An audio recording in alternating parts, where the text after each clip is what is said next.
जय श्री कृष्णा, जय श्री श्याम। भक्ति ज्ञान गंगा के प्रिय दर्शकों, आज हम सुनाएंगे तुलसी मैया की एक बहुत ही पावन एवं पवित्र कहानी। कार्तिक मास शुरू होते ही सभी स्त्रियां तुलसी माँ का पूजा पाठ करना शुरू कर देती हैं तथा दीप दान भी करना शुरू कर देती हैं। एक बुढ़िया की कहानी सुनो, मन भाव से विह्वल हो जाएगा। एक बुढ़िया ऐसी भी थी जो कि बहुत ही तुलसी माँ की भक्तन थी। वह नित्य प्रति तुलसी मैया की पूजा करती। पूजा करने से पहले वहाँ साफ सफाई करके, वहाँ लीप पोत के एकदम साफ सुथरा करके बुढ़िया बड़े ही श्रद्धा पूर्वक तुलसी मैया की पूजा करती, दीप दान करती।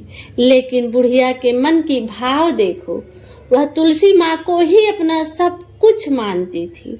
जब पूजा कर लेती थी तो तुलसी मैया से यह कहकर अपने घर चली जाती थी कि हे तुलसी माता, मुझे सुंदर घर दो, बढ़िया बढ़िया भोजन दो, बेटा जो है उसे सात्विक बुद्धि दो, बहु संस्कारी दो जो कि मेरी सेवा करे बुढ़ापे में, नाती पोते भी दो, धन दौलत दो, मरने के बाद मेरे शव को चंदन की लकड़ी दो, मेरे मुंह में गंगा जल एवं तुलसी, मरते समय तुलसी का पत्ता दो, और जब मेरा शव उठाने के लिए भगवान श्री कृष्ण का कंधा देना।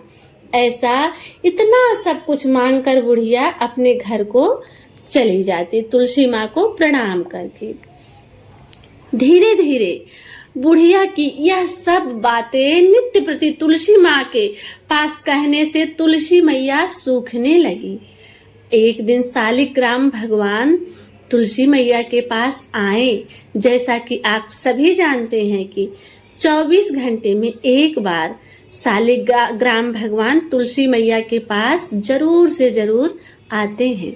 शालिग्राम भगवान तुलसी मैया के पास आए और तुलसी माँ से पूछे कि तुलसी, आप क्यों सूख रही हो, जबकि कार्तिक मास में तो आपकी नित्य प्रति पूजा हो रही है। जितनी भी स्त्रियां हैं आपके पास आके दीप दान करती हैं, आपको पूजा पाठ स्नान कराती हैं।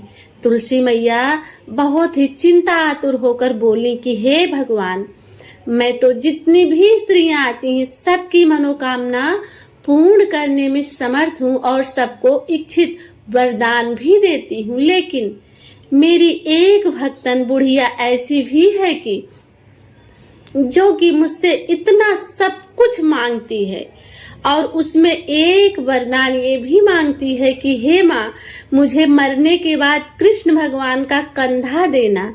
यह देने में भगवान मैं असमर्थ हूँ, सब कुछ दे सकती हूँ, लेकिन आपका कंधा मैं उसे कैसे दिलाऊंगी। इसीलिए मुझे चिंता हो रही है और मैं सूख जा रही हूँ चिंते में, मेरे पौधे सूखते हुए रह रहे हैं। तब भगवान बोले कि हे तुलसी, चिंता ना करो, बुढ़िया का यह इच्छा भी मैं पूर्ण करूंगा। मरने के बाद उसे मैं कंधा भी दूंगा क्योंकि वह आपकी परम भक्तन है। अब देखिए, समयानुसार बुढ़िया के यहाँ सब कुछ तुलसी माँ के कृपा से उपलब्ध था। सुंदर घर, संस्कारी बेटा और बहू, पुत्र, नाती पोते और खाने पीने के लिए अच्छे अच्छे भोजन, संसार की सारी सुख सुविधा जितना बुढ़िया को चाहिए था उतना उपलब्ध था। बुढ़िया तुलसी माँ की पूजा पाठ करती नित्य प्रति और अपना जीवन यापन कर रही थी। एक दिन ऐसा भी आया कि जब बुढ़िया अपने शरीर को छोड़कर इस धाम से विदा होने लगी।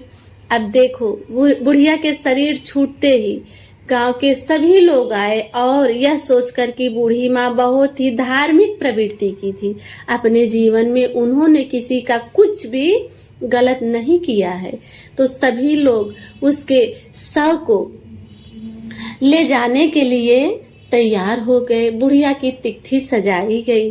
अब क्या हुआ कि जब बुढ़िया को उठाया जाने लगा तो बुढ़िया का शव इतना भारी हो गया कि उसका शव उठता ही नहीं है।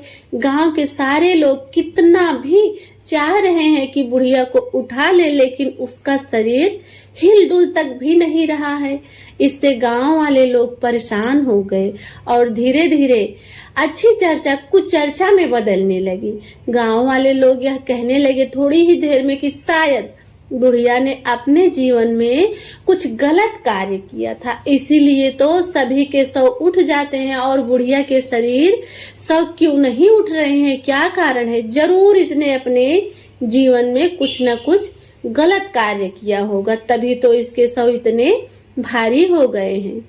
अब देखिए, भगवान की कृपा से थोड़े ही देर में शालिग्राम भगवान एक बूढ़े का रूप धारण करके वहां आए और वहां के लोगों से बोले कि भाई क्या बात है, तुम लोग बुढ़िया के शव को क्यों नहीं उठा रहे हो? तो सभी लोग बताए कि हे साधु, यह बुढ़िया का शरीर इतना भारी हो गया है कि हम लोग चाहकर भी इसके शरीर को नहीं उठा पा रहे हैं, ऐसा क्यों?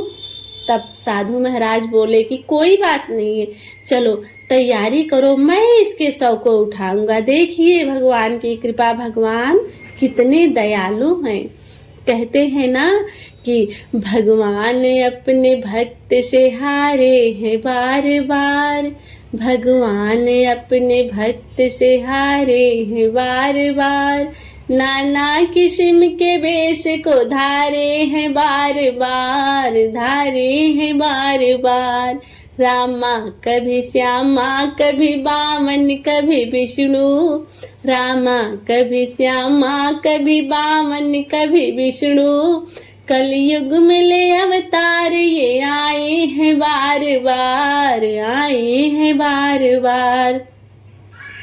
अब देखिए, भगवान बूढ़ी माँ के शव को कंधा देते हैं तथा उसे वहां से उठा के जलने तक की यात्रा तय करते हैं और उसे स्मशान घाट तक लेके जाते हैं। बुढ़िया का शरीर जलाया गया, बुढ़िया बैकुंठवासी हो गई, भगवान के धाम को प्राप्त हुई। तुलसी माँ की पूजा जो कोई भी करता है, जो कोई भी स्त्रियां तुलसी माँ को कार्तिक मास में पूजती हैं, वैसे तो नित्य प्रति तुलसी की पूजा करनी चाहिए, लेकिन कार्तिक मास में तुलसी की पूजा विशेष रूप से सभी घर में जरूरी है।